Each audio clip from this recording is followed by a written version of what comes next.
Selamat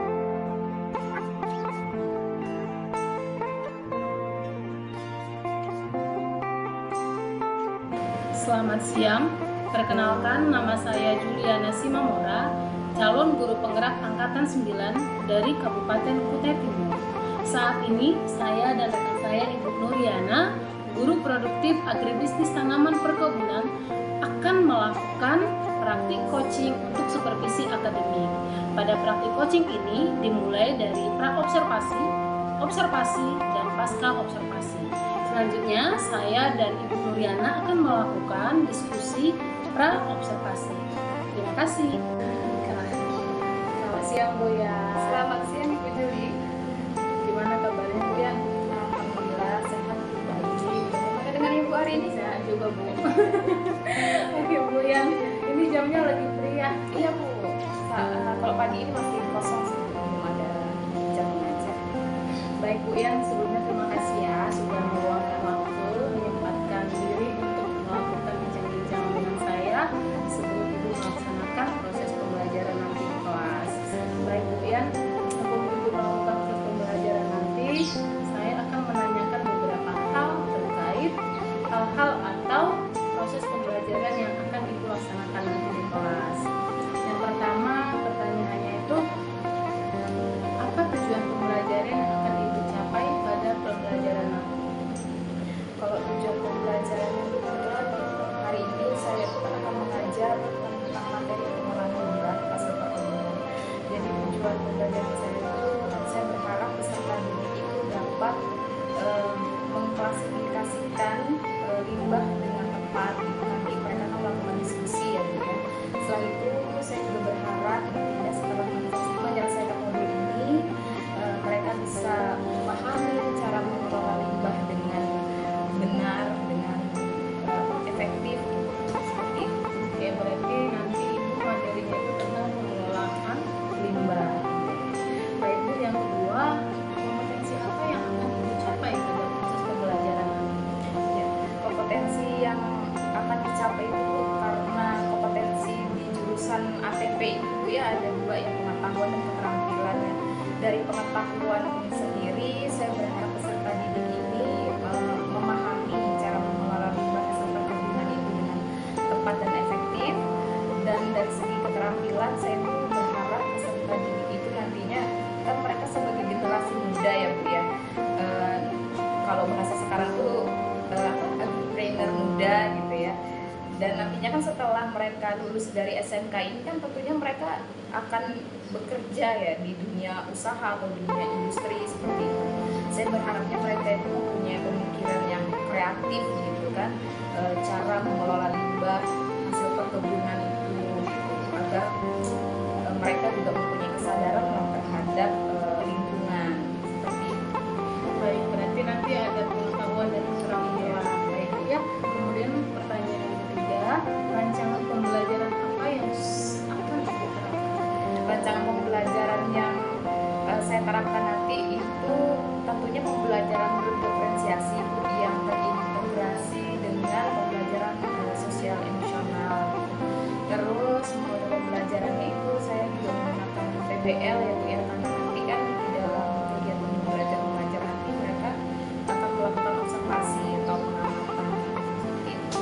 Baik, berarti nanti di kelas Ibu akan melaksanakan strategi pembelajaran berdiferensiasi yang terintegrasi dengan pembelajaran sosial emosional dengan metode problem based learning, kemudian diskusi kelompok dan presentasi. Baik, Bu, selanjutnya media apa yang akan Ibu gunakan pada saat pembelajaran nanti? Kalau media pembelajaran yang akan saya gunakan tuh karena pembelajaran saya ini kan terkait juga dengan lingkungan sekolah ya Bu ya. Jadi biar anak-anak itu lebih paham dengan materi yang akan saya sampaikan. Jadi saya berharap semua siswa ini menyetel HP yang tentunya sudah terkoneksi dengan jaringan internet. Saya juga menggunakan laptop, smart TV, LCD lah bahasa gitu ya. Jadi di situ saya akan menayangkan beberapa gambar dan juga video pembelajaran itu agar materi yang saya sampaikan itu diperkuat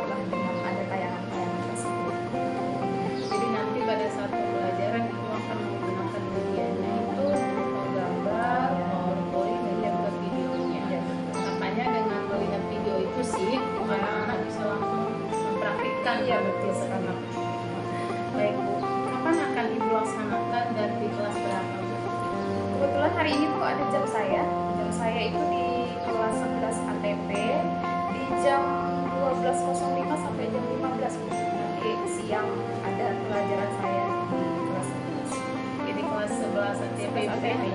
ya. Baik kemudian, oke, dari apa yang telah kita bincang-bincang tadi, saya dapat menyimpulkan bahwa nanti dalam proses pembelajaran yang Ibu lakukan, tujuan pembelajarannya itu siswa dapat mengetahui apa itu limbah, bagaimana pengelolaannya, dan harapannya juga setelah proses pembelajaran Ibu untuk pertemuan selanjutnya anak-anak bisa mempraktikkan Iya, begini betul nih sekali. cara mengelola Iya, sampah betul gitu. Iya. Kemudian untuk area kompetensinya Ibu akan melihat dari segi pengetahuan dan keterampilannya dengan strategi pembelajaran itu berdiferensiasi dengan mengintegrasikannya dengan pembelajaran sosial emosional dengan metode problem spiraling, selanjutnya diskusi kelompok, dan itu menggunakan media PowerPoint, ada gambar, ada video yang akan ditayangkan nanti melalui smart TV.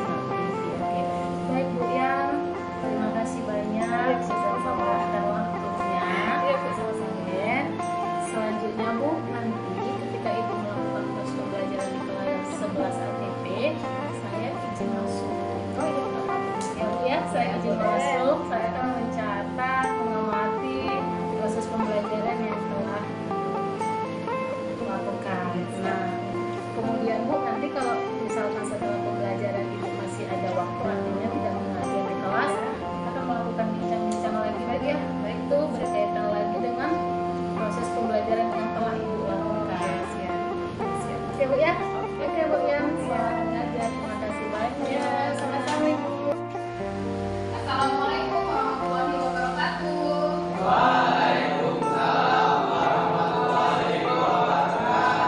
Selamat pagi. Oke, sebelum kita mulai pembelajaran pada pagi hari ini, alangkah baiknya kita berdoa dulu ya, agar pembelajaran yang kita lakukan pada hari ini bisa kita manfaatkan untuk pembelajaran. Oke?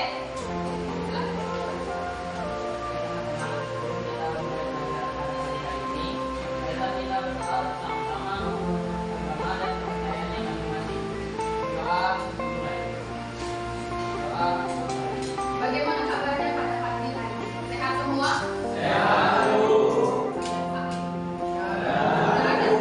Ada yang ngantuk? Saya mau mengizinkan kalian untuk berdiri sebentar.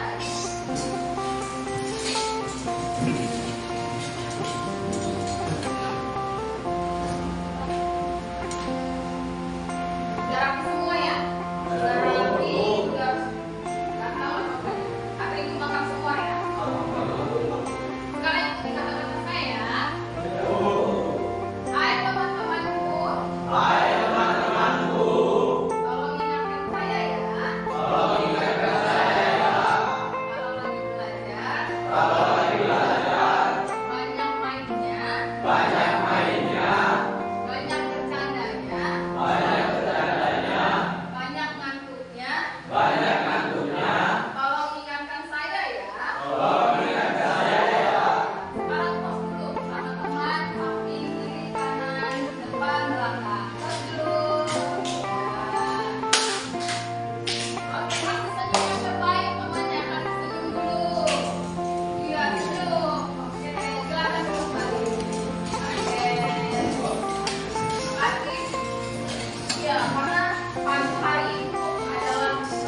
menjaga kondisi kesehatannya ya.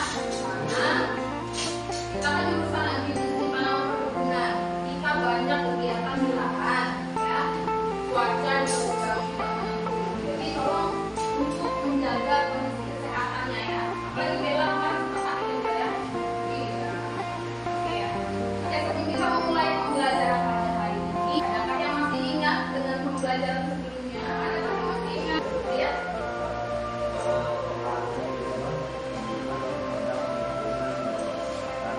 Ya, ada pengaruh limbah terhadap lingkungan dan kesehatan. Kalau limbah itu jadi kelola yang baik ya, lingkungan yang tercemar terus menyebabkan sumber penyakit. Jadi dengan materi yang sebelumnya itu ada kaitannya dengan materi yang akan kita pelajari pada hari ini ya. Setelah kalian memahami, setelah kalian mengetahui sumbernya dari mana aja, jenisnya dari mana aja, sekarang kita akan belajar tentang bagaimana cara pengelolaan limbah dengan baik, dengan tepat, dengan efektif ya.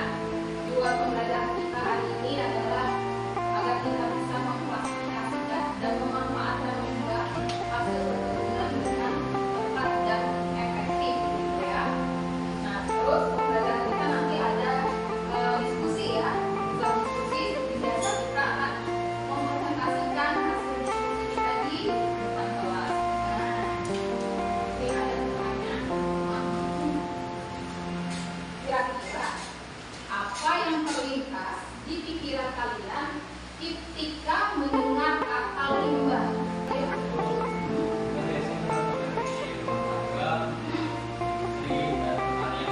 Iya, ternyata limbah itu ada dari lembaga, industri, dan pertanian tentang limbah ya. Nah, ini ada tayangan, ada gambar nih. Ini kira-kira gambar apa ya? Siapa yang makan tidak suka? Yang suka makanan tidak suka? Ada mubazir, ya kan? Ada makanan yang sudah habis nih dalam waktu ini. Ini apa nih? Ada limbah sayuran banyak terdapat di mana? Nah, ini dari gambar-gambar di sini ada kaitannya dengan keringan dan angin.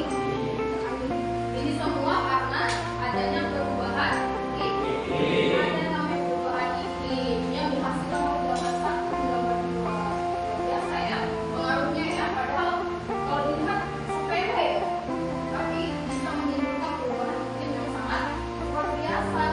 Nah, sekarang saya akan memayangkan video, kalian harus simak dengan seksama ya. Kalian amati videonya.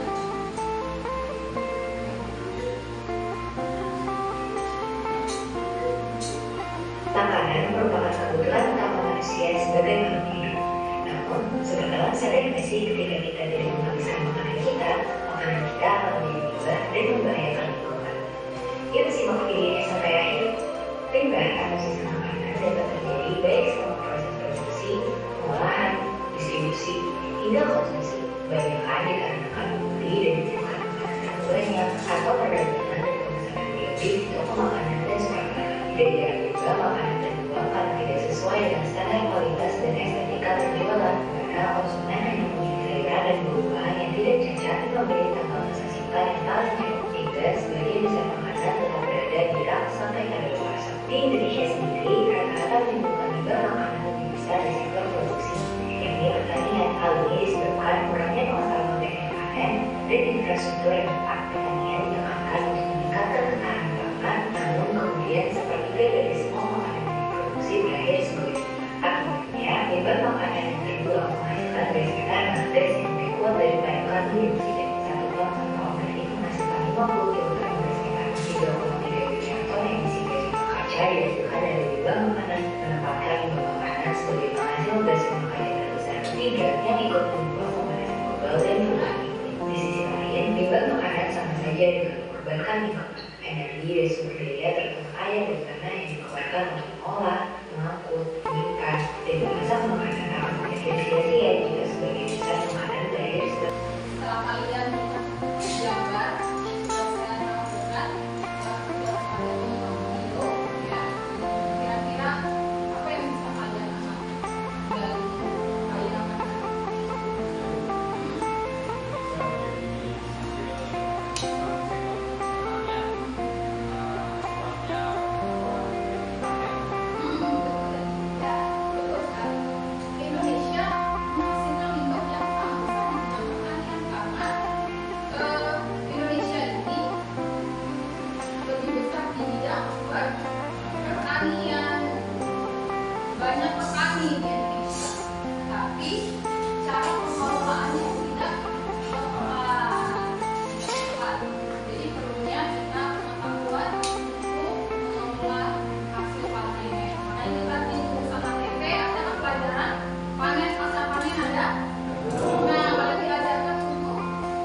yang ada limbah padat, limbah cair, terus ada limbah gas dan ada limbah B3. Limbah padat, nah ini sering kita jumpai kan? Kalau limbah padat sering kita jumpai ada tandan kosong, ada cangkang, ada abu-abu dan solid decanter. Kalau limbah padat nih sering kita jumpai dalam kehidupan sehari-hari. Benar? Yang sering buang kertas sembarangan, di lahan banyak ranting sama daun berserakan, sisa makanan yang sudah dibahas di video tadi kaitannya dengan video tadi. Yang suka menggunakan kertas plastik, nah ini susah untuk didaur ulang. Dan yang suka minumnya menggunakan botol plastik, ini bisa mengakibatkan limbah di lingkungan karena ini sulit untuk terurai ya. Nah, ini ada penanganannya, pencegahannya, mencegah tumbuhnya limbah, ini dengan cara membersihkan, terus ada cara 3R, reduce, reuse, dan recycle, dan disposal. Nah ini, tandan kosong, nah yang sudah kita bahas tadi, tandan kosong itu tidak boleh ditumpuk lebih dari 6 hari.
Bagaimana kita memanfaatkan limbah itu, ya kan? Baik dan cara tadi penampungan.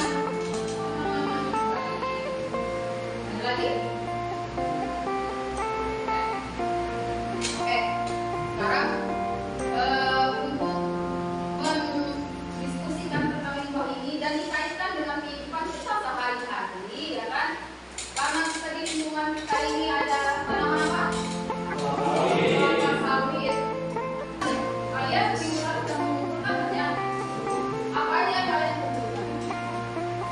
Yang kalian lihat di lingkungan kita? Ada tandan kosong, tanam sawit ada, apa lagi? Ada pepah, ada apa lagi? Pepah daunnya, apa lagi? Iya, ada Pak dari di sekitar lingkungan sekolah kita ya. Pembelajaran kita hari ini itulah yang akan kita lakukan. Kita mengidentifikasi limbah, terus kita bisa memanfaatkan atau mengelola limbah itu agar bisa menghasilkan nilai tambah. Ya. Oke, sekarang saya mau kalian bagi kelompok ya, bagi kelompok. Saya membuat seperti biasa kelompoknya diri sendiri. Saya boleh kelompok diri sendiri boleh. Sekarang silakan kalian bentuk kelompok ya sesuai dengan pilihan kalian. Nah ini saya ada media. Di situ saya punya media atau limbah dari kelapa sawit yang dikumpulkan tadi yang di sekitar sekolah kita. Saya memberikan kepada kalian kebebasan untuk memilih limbah yang ada di sebelah saya itu. Perwakilan satu kelompok. Ini ada KPD. Saya akan jelaskan dulu ya secara detail. Ini di KPD kalian harus melakukan diskusi secara kelompok ya. Harus diskusi secara kelompok untuk melakukan identifikasi terhadap limbah yang sudah kalian pilih atas kesepakatan kelompok ya untuk memilih limbah tersebut. Kalian harus diskusi secara kelompok karena penilaiannya juga secara kelompok ya.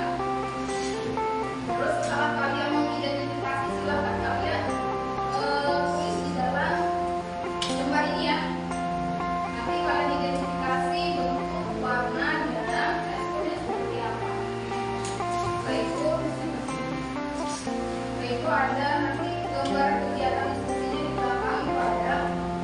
Nanti kalian silakan diskusikan permasalahan-permasalahan yang ada di aplikasinya. Diskusi secara berkelompok.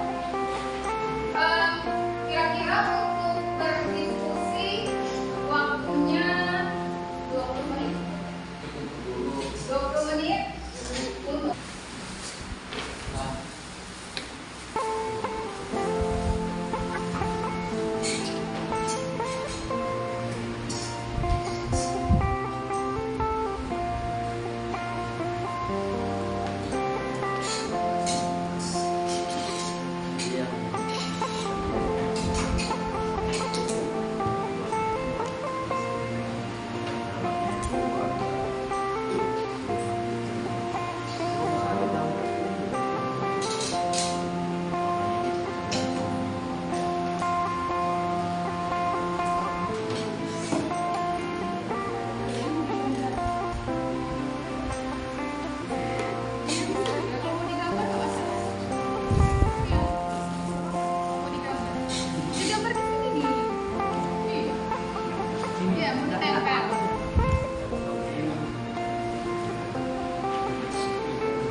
dari pagi sampai sekarang, selama kalian mengikuti belajar, adalah apakah ada kendala selama kalian mengikuti pembelajaran?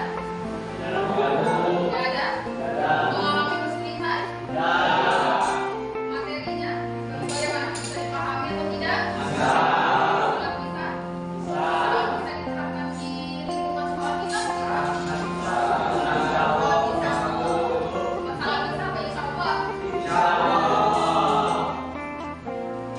Perasaannya setelah mengikuti pembelajaran ini apakah masih seperti pagi tadi? Bisa senyum lebar? Bukan senyum lebarnya.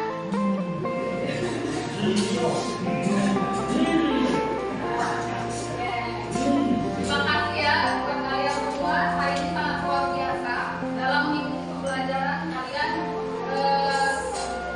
Ada yang sangat aktif sekali bertanya di konser, ya kan? Ada yang masih malu-malu untuk maju ke depan presentasi kalau kita sudah sering presentasi, ya. Saya harapkan semuanya untuk pertemuan selanjutnya lebih percaya diri lagi, ya, lebih berani lah untuk mengungkapkan pendapatnya, ya. Oke. Jadi setelah mengikuti pembelajaran kali ini yaitu tentang pengelolaan limbah. Untuk materi minggu depan itu tentang setelah melakukan pengelolaan, kalian sudah tahu manfaatnya untuk apa? Membuat apa? Membuat ya pupuk atau kompos, ya kan? Jadi materi kita minggu depan itu adalah tentang kompos atau pengomposan, ya. Jadi harus tetap semangat. Nah nih, saya tambahin dengan poster ajakan yuk sepulang bumi untuk kita. Artinya tadi ada kurangi sampah, juga menggunakan yang bisa didaur ulang, menggunakan.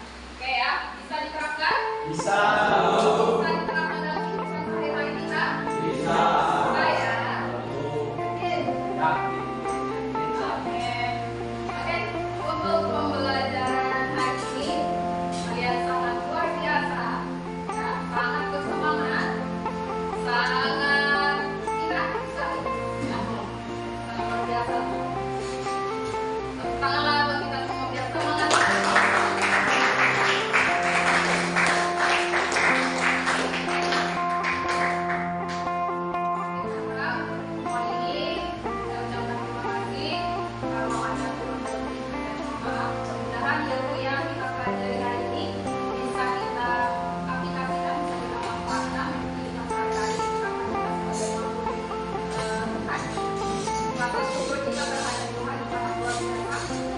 Lingkungan kita harus tetap dijaga, ya kan? Karena tanggung jawab kita sebagai manusia menjaga lingkungan.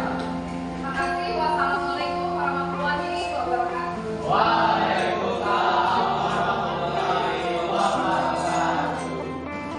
Selamat siang Bu ya. Selamat siang Ibu. Bagaimana nih perasaannya setelah melakukan pembelajaran? Alhamdulillah Bu, masih semangat ini.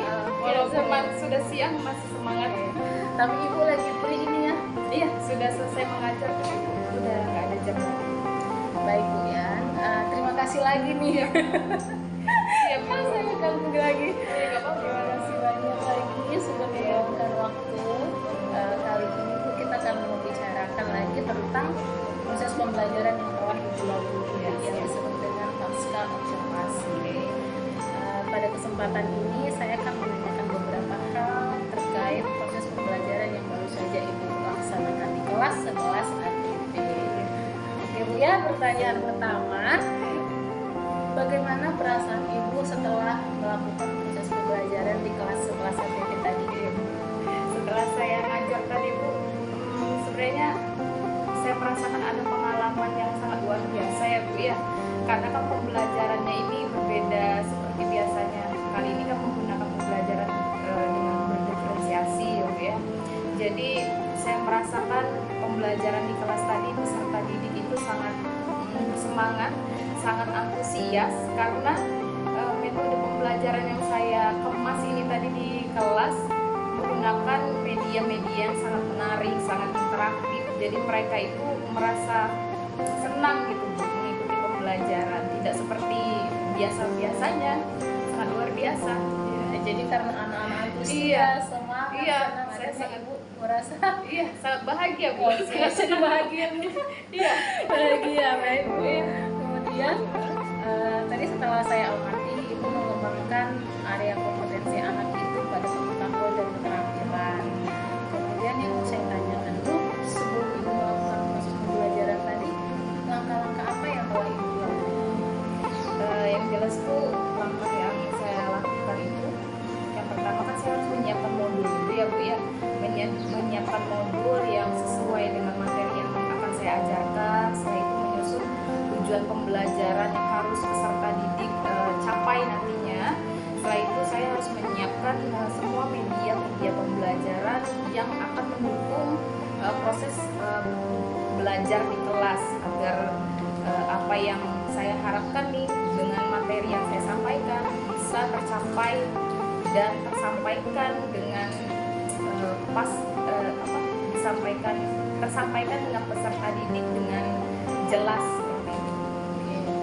Ya berarti langkah-langkah yang ibu lakukan itu yang menyusun modul sesuai materi, kemudian menentukan capaian yang harus dicapai setelah melakukan pembelajaran, kemudian ibu sesuaikan dengan metode dan media-medianya. Harapannya ibu setelah ibu mengajar, anak-anak bisa menyerap nih apa Iya, yang saya betul. lakukan. Iya, Ya, karena jurusan kejuruan juga, setidaknya anak-anak harus bisa mempraktekkan. Iya, betul sekali ya. Iya. Baik. Kemudian Bu, karena ibu tadi merasa bahagia, anak-anak antusias, semangat. Kira-kira berapa persen Bu tingkat keberhasilan dalam proses pembelajaran yang ibu lakukan tadi? Kalau saya rasa sih Bu, pembelajaran tadi ya, kan biasa kan kalau kita setelah melakukan pembelajaran ada yang namanya refleksi ya kan tadi ya Bu ya.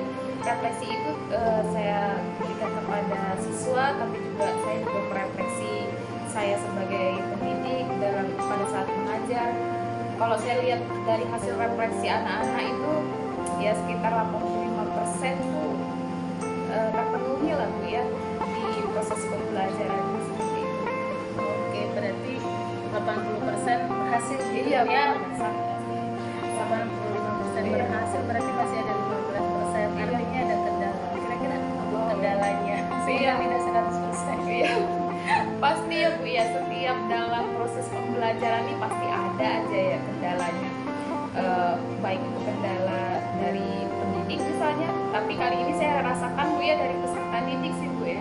Karena tadi saya melihat ada beberapa peserta yang pasif atau kurang aktif gitu Bu.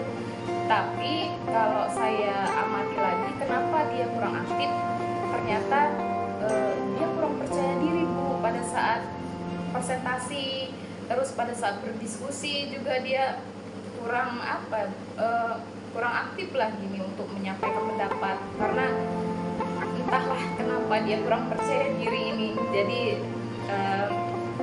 saya merasakan kendalanya seperti itu sih. Ya, berarti tadi kendalanya yang 15% ini ada siswa yang tidak percaya diri pada saat diskusi, pada saat presentasi kelompok. Itu kendalanya. Kemudian Bu, kira-kira langkah apa yang akan ibu lakukan untuk meminimalisasi kendala di dalam kelas tadi? Ini saya sudah berpikir lah ini Bu ya. Jadi saat saya mengalami kendala seperti itu ya, jadi saya harus segera nih mengantisipasi agar hal itu tidak terjadi lagi. Peserta didik ini nantinya akan saya melakukan pendekatan secara personal ya Bu ya, menanyakan apa sih kendala yang dihadapi saat mengikuti pembelajaran saya, atau ada permasalahan apa nih gitu, sehingga dia ini kurang percaya diri gitu. Jadi saya tuh mengharapkan dengan adanya pendekatan personal dengan peserta didik ini yang kurang percaya diri ini, jadi saya bisa mengetahui nih apa sih harapannya, apa sih yang kebutuhan yang seperti apa sih yang peserta didik ini inginkan saat mengikuti pembelajaran saya seperti itu. Dan setelah saya melakukan pendekatan ini pun, saya juga harus tetap mengevaluasi peserta didik yang kurang percaya diri ini agar permasalahan atau kendala ini tidak terulang lagi di pertemuan-pertemuan selanjutnya seperti ini. Baik Bu Rian, berkaitan dengan kendala anak yang asik atau kurang aktif dalam proses pembelajaran tadi, Ibu akan mencoba meminimalisasinya dengan cara melakukan pendekatan personal. Baik Bu Rian, sekali lagi terima kasih sudah meluangkan banyak waktu, mulai dari diskusi tentang praobservasi, kemudian Ibu sudah mengizinkan saya mengamati Ibu melakukan pembelajaran di kelas, kemudian yang terakhir tadi kita sudah melakukan diskusi terkait pembelajaran yang baru saja Ibu lakukan atau yang disebut dengan proses alokasi. Semoga proses pembelajaran Ibu pada pertemuan selanjutnya bisa berjalan sesuai rencana Ibu ya, dan khususnya anak-anak yang tadi belum aktif, belum percaya diri, bisa semakin percaya diri sehingga pembelajaran Ibu semakin interaktif, sehingga Ibu mencapai